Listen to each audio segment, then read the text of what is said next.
The morning fog hung thick over the Ardennes forest on December 16, 1944, creating an otherworldly silence that would soon be shattered by the thunder of war. Lieutenant Colonel Jochen Piper adjusted his field glasses, peering through the mist at the American positions scattered across the rolling hills of Belgium. Behind him, the rumble of King Tiger tanks and the whispered commands of Waffenschutz-Staffel soldiers filled the pre-dawn darkness with anticipation.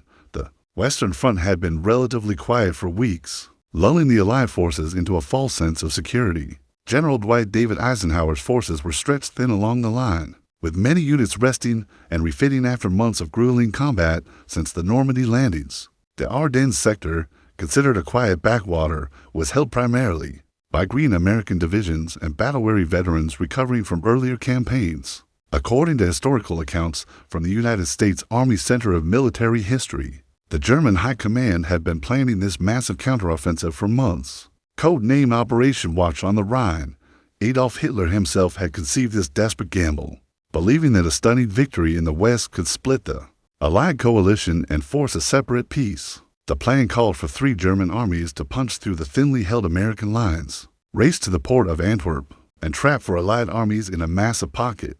The fog that morning was both blessing and curse for the German forces. While it concealed their massive buildup from Allied reconnaissance aircraft, it also limited visibility for their own advancing units. SS Oberfuhrer Piper's 1st Schutzstaffel Panzer Regiment, spearheading the advance of the 6th Panzer Army, had strict orders to move fast and show no mercy. Time was critical. The offensive had to reach its objectives before Allied reinforcements could respond. Private First Class Robert Jenkins of the 99th Infantry Division huddled in his foxhole near the village of Lanzereth, unaware that over 200,000 German soldiers were massing just beyond the tree line. The 19-year-old from Ohio had been writing a letter to his sweetheart back home. When the first shells began to fall, the earth shook violently as German artillery opened up along an 85-mile front, the largest bombardment on the Western Front since the Normandy invasion. The initial barrage was devastating in its intensity.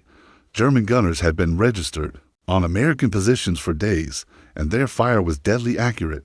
Communication lines were severed, command posts destroyed, and entire units found themselves isolated from higher headquarters. The carefully planned defensive positions that had seemed so secure just hours before now became death traps as German infantry infiltrated through the fog. Within the first hour, reports of breakthrough began flooding into Allied headquarters. German paratroopers, dropped behind American lines during the night, were cutting communications and spreading confusion. English-speaking German commandos, dressed in American uniforms and driving captured jeeps, began appearing at crossroads and checkpoints, adding to the chaos by giving false directions and spreading panic. The fog began to lift as the sun climbed higher, revealing the true scope of the German assault. Columns of Panzer IV and Panther tanks rolled through the shattered American positions, followed by waves of field gray infantry. The sound of tank tracks on frozen ground mixed with the crack of rifle fire and the screams of wounded men. The Battle of the Bulge had begun, and the fate of the Western Front hung in the balance as German forces pressed their advantage into the heart of the Ardennes forest. The second day of Operation Watch on the Rhine dawned with continued overcast skies, maintaining the weather advantage that had served the German forces so well. SS Oberfuhrer Jochen Piper's armored spearhead had already penetrated 15 miles into American territory, leaving a trail of destruction and controversy that would haunt the campaign. His Tiger tanks rumbled through the villages of Hansfeld and Bullingen, where American prisoners of war and Belgian civilians would soon become victims of what history would remember as the Malmedy Massacre. Died approximately 1300 hours on December 17th. Piper's column encountered Battery B of the 285th Field Artillery Observation Battalion near the crossroads village of Malmedy. The American unit, caught completely off guard while moving to new positions, surrendered after brief resistance. What happened next would become one of the most infamous war crimes of the European theater, according to testimony later given at the Malmedy Massacre trials. SS soldiers herded the captured Americans into a field and opened fire with machine guns, killing 84 prisoners in cold blood.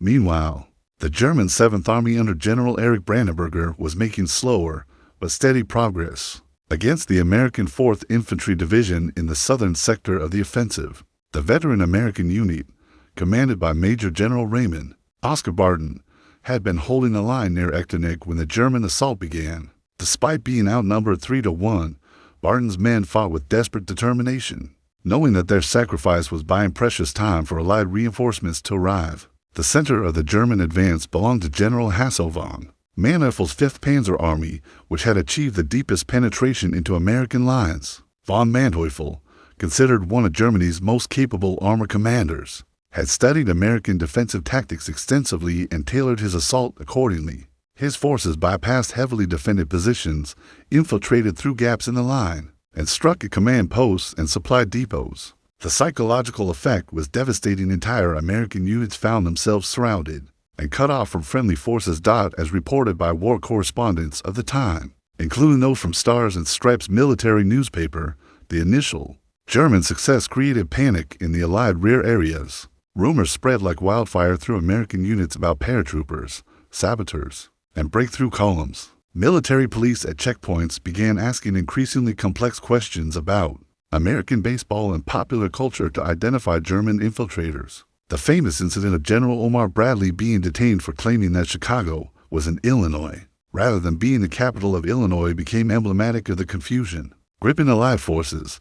The town of St. Vith emerged as a crucial objective for German forces and a rallying point for American resistance. Major General Allen Winton Jones's 106th Infantry Division, a green unit that had only recently arrived in Europe, found itself in the path of von Manteufel's armored spearheads. Despite their inexperience, the men of the 106th fought with remarkable courage, establishing defensive positions around St. Vith and refusing to yield ground. Despite overwhelming odds, the German advance was not without its problems.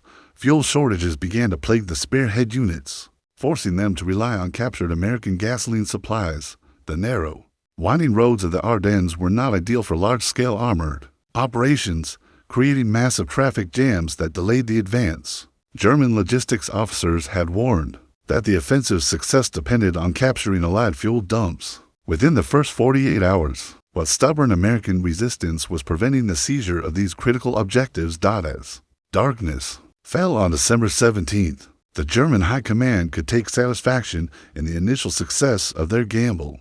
They had achieved tactical surprise, penetrated deep into American lines, and created a salient toward Bulge that threatened to split Allied forces. However, experienced German commanders like von Manteuffel knew that time was running short. Every hour of delay allowed the Americans to rush reinforcements to the threatened sector and organize a coherent defense. December 18th marked a critical turning point as the focus of the German offensive shifted toward the strategic crossroads. Town of Bastogne, this small Belgian municipality with a population of barely 4,000, controlled 7 major roads that were essential for the German advance toward the Meuse River and ultimately Antwerp. General Heinrich von Luttwitz's 47th Panzer Corps had been tasked with capturing Bastogne, but the town's unexpected resistance would transform it into the symbolic heart of American defiance. Brigadier General Anthony Clement McAuliffe found himself in command of a hastily assembled defense force centered around the 101st Airborne Division. The legendary paratroopers, who had distinguished themselves at Normandy and Operation Market Garden, had been rushed to Bastogne as part of General Eisenhower's emergency response to the German breakthrough. McAuliffe, artillery officer by training, now faced the daunting task of holding a key position with limited supplies and ammunition against vastly superior enemy forces. The German forces surrounding Bastogne included elements of the 2nd Panzer Division, Panzer Lehr Division, and the 26th Volksgrenadier Division. These were battle-hardened units with extensive combat experience, equipped with the latest German armor, including Panzer for special tanks and self-propelled guns. The siege began in earnest on December 19th, with German artillery pounding the American positions while infantry probed for weak points in the defensive perimeter. According to accounts preserved in the National Archives, the situation inside Bastogne quickly became desperate.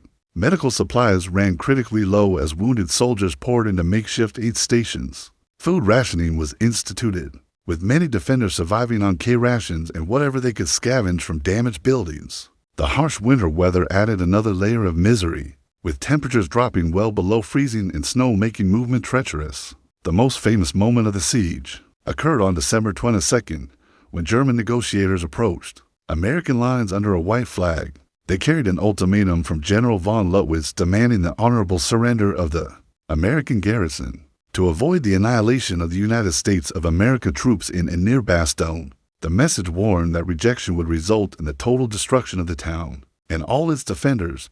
General McAuliffe's response became legendary in American military history. After conferring with his staff, the general reportedly said, "Ah, nuts." His official written reply was equally terse.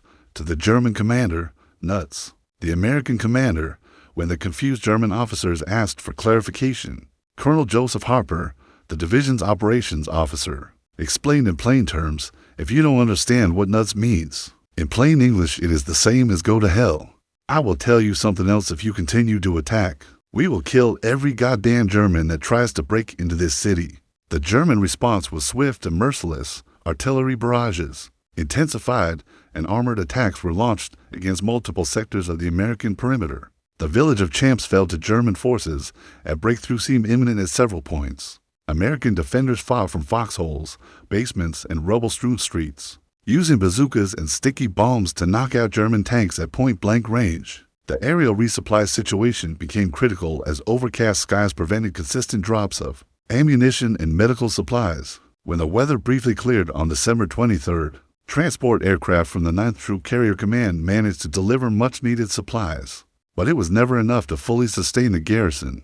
Ammunition had to be rationed carefully, with rifle squads limited to specific numbers of rounds per man, unknown to the defenders. Their sacrifice was having a profound strategic impact on the German offensive. By holding Bastogne, they were preventing German armor from using the crucial road network to advance toward the Meuse River. Von Lutwitz's corps, which should have been spearheading the drive to Antwerp, instead found itself bogged down in siege warfare against a determined enemy. The entire southern prong of Operation Watch on the Rhine was grinding to a halt, just miles from its initial jump-off positions, buying precious time for Allied reinforcements to arrive from other sectors of the front. The paratroopers of Bastogne had become the cork in the bottle of German ambition. December 24th brought both Christmas Eve and a dramatic shift in the momentum of the battle. The weather, which had been Germany's ally throughout the opening phases of the offensive, finally began to clear. For the first time since the attack began, Allied air power could be brought to bear against the extended German columns, struggling through the narrow roads of the Ardennes forest. General George Smith Patton Jr.'s Third Army was already executing one of the most remarkable military maneuvers in modern warfare. In response to Eisenhower's emergency conference at Verdun on December 19th, Patton had boasted that he could pivot his entire army 90 degrees and attack the southern flank of the German salient within 72 hours. His staff had worked feverishly to coordinate the movement of over 100,000 men and their equipment, a logistical miracle that would have been impossible without months of careful preparation and training. The 4th Armored Division, spearheading Patton's counterattack, began its advance toward Bastogne on December 22nd. Combat Command A, led by Lieutenant Colonel Creighton Williams Abrams, Jr., pushed northward through fierce German resistance. Abrams, whose name would later grace America's main battle tank, proved his tactical brilliance as his Sherman tanks and half-tracks carved through German defensive positions with aggressive armored tactics that perfectly embodied Patton's philosophy of rapid, decisive action. Meanwhile, the German offensive was showing signs of serious strain. SS Oberfuhrer Piper's spearhead, which had penetrated farthest into American lines, found itself dangerously overextended and running critically low on fuel. His force had reached the town of Stoumont, just 4 miles from a massive American fuel depot at Spa, but fierce resistance from elements of the 30th Infantry Division and the 8th 2nd Airborne Division had stopped his advance cold. Piper's Tigers and Panthers, the most feared weapons in the German arsenal, were becoming expensive pieces of immobile steel without gasoline to power them. The clearing skies brought immediate and devastating consequences for German forces. Allied fighter bombers, primarily Republic P-47 Thunderbolts and North American P-51 Mustangs, swarmed over the battlefield like angry hornets. German columns, which had moved with relative impunity during the fog-shrouded opening days, now found themselves under constant air attack. Fuel trucks, supply convoys, and armor formations became priority targets for Allied pilots who had been frustrated by days of forced inactivity due to weather. Historical records from the Army Air Forces indicate that December 24th saw Over 2,000 sorties flown against German positions. The psychological impact on German troops was enormous. Soldiers, who had grown accustomed to Allied air superiority, now experienced it firsthand. As thunderbolts dove from clear skies to strafe and bomb their positions, the famous Luftwaffe, which had promised air support for the offensive, was conspicuous by its absence, managing only token appearances that did little to challenge Allied air dominance. The situation around Bastogne remained critical despite these developments. German forces had tightened their siege, and several determined attacks had nearly broken through American lines. The 101st Airborne Division's casualties were mounting steadily, with some companies reduced to less than half strength. Medical supplies remained critically short, forcing Army surgeons to operate without proper anesthesia and use bedsheets torn into strips for bandages. However, radio intercepts revealed that German commanders were becoming increasingly frustrated with their lack of progress. Von Lutwitz's repeated demands for Bastogne's surrender indicated that the Germans understood the strategic importance of the town and their growing inability to simply bypass it. Every day that Bastogne held out was another day for Allied reinforcements to strengthen defensive positions along the Meuse River and prepare counterattacks against the overextended German salient. The Christmas Eve counterattack by Combat Command of the 4th Armored Division marked the beginning of the end for German hopes in the Ardennes. Despite fierce resistance from German defenders, Abrams's tanks and infantry steadily fought their way northward, cutting through defensive positions with the kind of aggressive armor tactics that had made Patton's army famous across Europe. The relief of Bastogne was no longer a matter of if, but when, and the German dream of splitting the Allied armies was rapidly becoming a nightmare of encirclement and destruction. The morning of December 26, 1944, dawned, clear and cold over the battered town of Bastogne.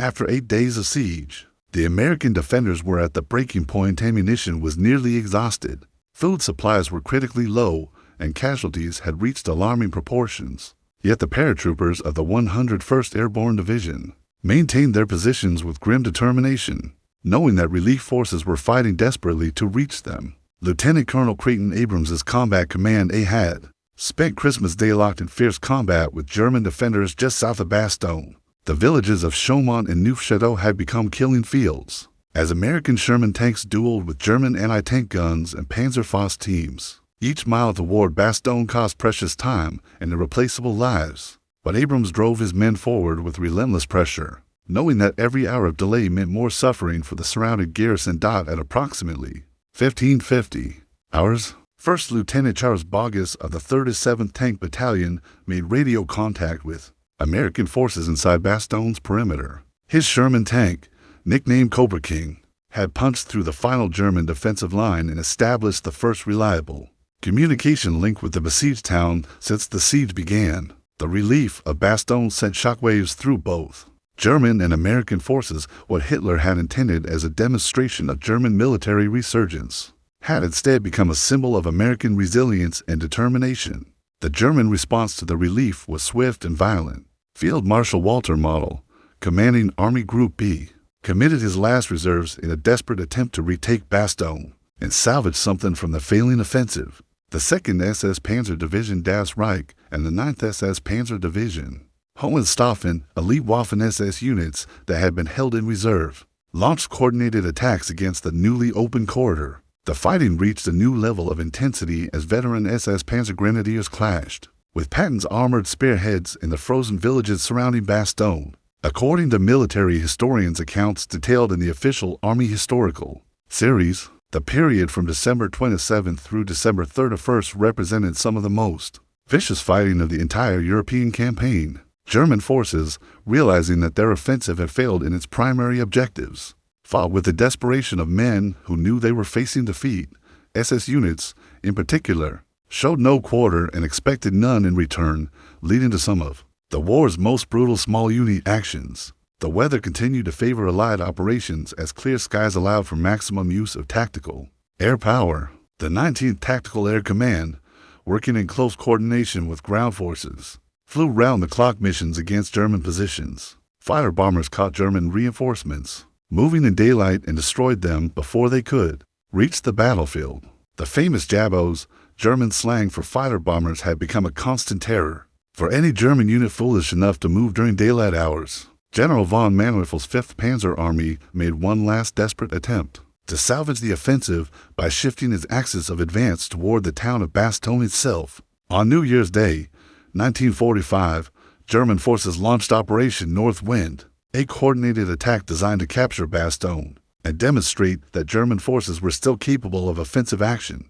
The attack was beaten back with heavy losses, marking the effective end of German offensive capabilities in the Ardennes. The human cost of the siege had been enormous for both sides. American casualties in and around Bastogne exceeded 3,000 killed, wounded, and missing. German losses were even higher, with entire regiments of veteran troops destroyed in futile attacks against prepared positions. The elite Panzer and SS divisions that Hitler had committed to the offensive were shadows of their former strength, their replacement pools exhausted and their equipment destroyed or abandoned. As January dawned, it became clear that the German gamble in the Ardennes had not only failed, but had accelerated Germany's defeat. The forces committed to Operation Watch on the Rhine represented the last strategic reserve of the German army in the West. Their destruction meant that Germany could no longer mount effective resistance to Allied advances toward the Rhine River and the heart of the Third Reich. The relief of Bastogne had transformed a desperate defensive action into a symbol of American determination and Allied cooperation. The surrounded paratroopers had bought time with their blood, and that time had allowed the combined Allied war machine to respond with overwhelming force that crushed German hopes for a negotiated peace in the West. The first weeks of January 1945 witnessed the systematic destruction of German forces in what had become known as the Ardennes Salient or Battle of the Bulge. General Omar Bradley's 12th Army Group, reinforced by British troops from Field Marshal Bernard Montgomery's 21st Army Group, began a coordinated offensive to eliminate the German penetration and restore the original front lines. The hunter had become the hunted as German forces found themselves trapped in the same terrain that had initially favored their advance. SS Oberfuhrer Joachim Peiper's Kampfrupp, once the spearhead of German hopes for victory, exemplified the desperate situation facing all German units in the salient. Surrounded near the village of L'Anglise with his remaining tanks out of fuel and ammunition running low, Peiper made the painful decision to abandon his heavy equipment and attempt to escape on foot through American lines. On December 24th, under cover of darkness, he led his surviving men in a desperate breakout attempt that would leave most of his once proud unit dead or captured in the frozen forests of Belgium. The German High Command's orders to hold all positions at any cost created a tactical nightmare for field commanders who could see the writing on the wall. Von Manteufel's 5th Panzer Army and Dietrich's 6th SS Panzer Army were being systematically compressed into an ever-shrinking pocket by converging Allied attacks from north and south. German supply lines, already stretched to the breaking point, came under constant air attack that made resupply virtually impossible during daylight hours. According to declassified intelligence reports from the period, German radio intercepts revealed growing panic in the Wehrmacht chain of command. Field commanders pleaded for permission to conduct fighting withdrawals that might save their remaining forces, but Hitler's headquarters insisted on fanatical resistance that served no strategic purpose. The result was the piecemeal destruction of Germany's last mobile reserves in the West, hastening the end of the war by months. The American 1st and 3rd Armies, under Generals Courtney Hodges and George Patton respectively, executed a classic pincer movement designed to trap remaining German forces before they could escape across the Our River into Germany.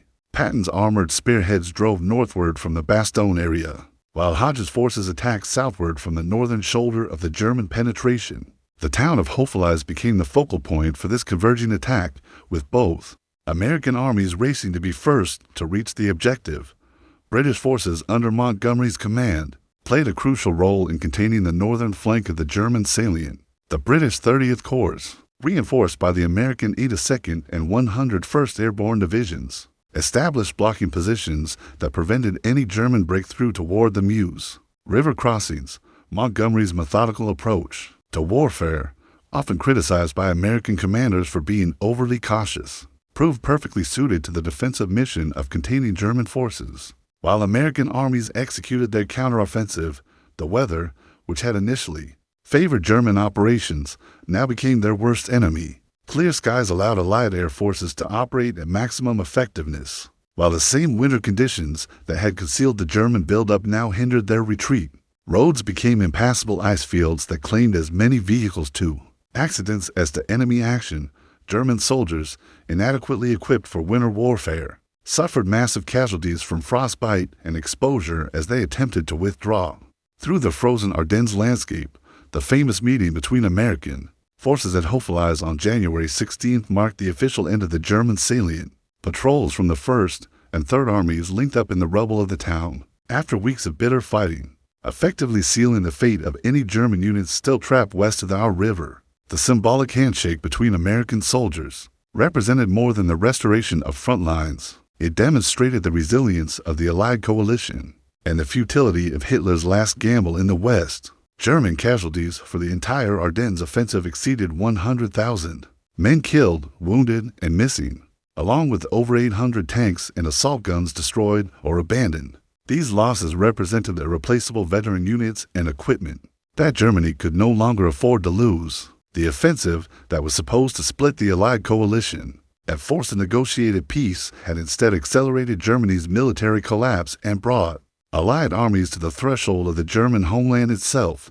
February 1945 found the Western Front restored to its pre-offensive positions, but the strategic situation had been fundamentally altered by the failed German gamble. In the Ardennes, what had begun as Hitler's desperate attempt to snatch victory from impending defeat had instead hastened the Third Reich's final collapse by consuming the last effective reserves of the German army in the West. The Battle of the Bulge had become a Pyrrhic victory in reverse an Allied triumph achieved through stubborn defense. That set the stage for rapid victory across all fronts. General Eisenhower's post-battle analysis, preserved in his official reports to the combined chiefs of staff, highlighted the crucial lessons learned during the 6 weeks of fighting. The initial German success had exposed dangerous weaknesses in Allied intelligence, gathering, and defensive preparations, but the rapid recovery and effective counteroffensive demonstrated the fundamental strength of Allied coalition warfare. The ability to rapidly redeploy entire armies and coordinate multinational responses under extreme pressure had proven that the Western Alliance possessed a flexibility that Germany could no longer match. The human cost of the battle had been staggering for both sides. American casualties totaled over 89,000 men killed, wounded, and missing, making it one of the bloodiest battles in United States military history. British casualties added another 1,400 to the Allied total. However, German losses were even more catastrophic, over 100,000 casualties, including many irreplaceable veteran NCOs and officers, whose experience could not be quickly replaced. Entire Panzer and SS divisions had been reduced to battalion strength or destroyed outright. The political ramifications extended far beyond the immediate military situation. Hitler's last offensive had been sold to the German people as a decisive blow that would restore the initiative to the Reich and force the Western Allies to negotiate a separate peace. Its spectacular failure destroyed any remaining illusions about Germany's ability to avoid total defeat. German civilian morale, already strained by years of Allied bombing and military setbacks, collapsed entirely as refugees from the Eastern Front brought tales of Soviet advance, and Nazi officials began destroying documents and fleeing westward.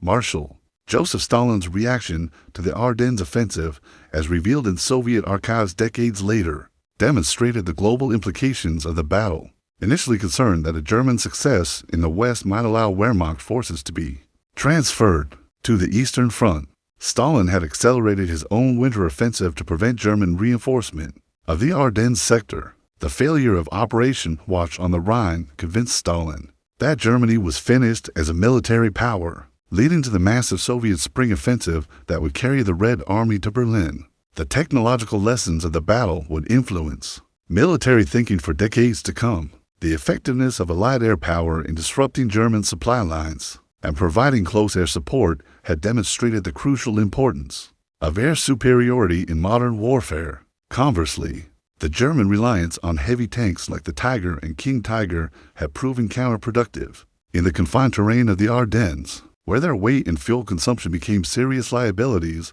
rather than advantages for the individual soldiers who had fought through the frozen hell of the Ardennes winter. Victory brought little immediate relief. The German army in the West was broken, but not yet eliminated, and hard fighting lay ahead as Allied forces prepared to cross the Rhine River and invade Germany proper. Veterans of Bastogne, St. Vith, and dozens of smaller actions would carry physical and psychological scars for the rest of their lives. But they had also earned a place in military history as the men who stopped Hitler's last offensive. The Battle of the Bulge officially ended on January 28, 1945, when German forces completed their withdrawal behind the Siegfried Line. In 6 weeks of fighting, the German army in the West had been transformed from a dangerous opponent capable of launching major offensives into a hollow shell, barely capable of defending fixed positions. The road to Berlin lay open, and the Third Reich had less than 4 months left to live. The Ardennes offensive had been Hitler's final roll of the dice, and it had come up snake eyes. What was intended as Germany's salvation had instead become its death knell, ensuring that the war in Europe would end not with a negotiated settlement, but with unconditional surrender. The soldiers who had shivered in their foxholes during that terrible winter had held the line when it mattered most, and their sacrifice had helped secure the complete victory over Nazi Germany that would reshape the world order for generations to come.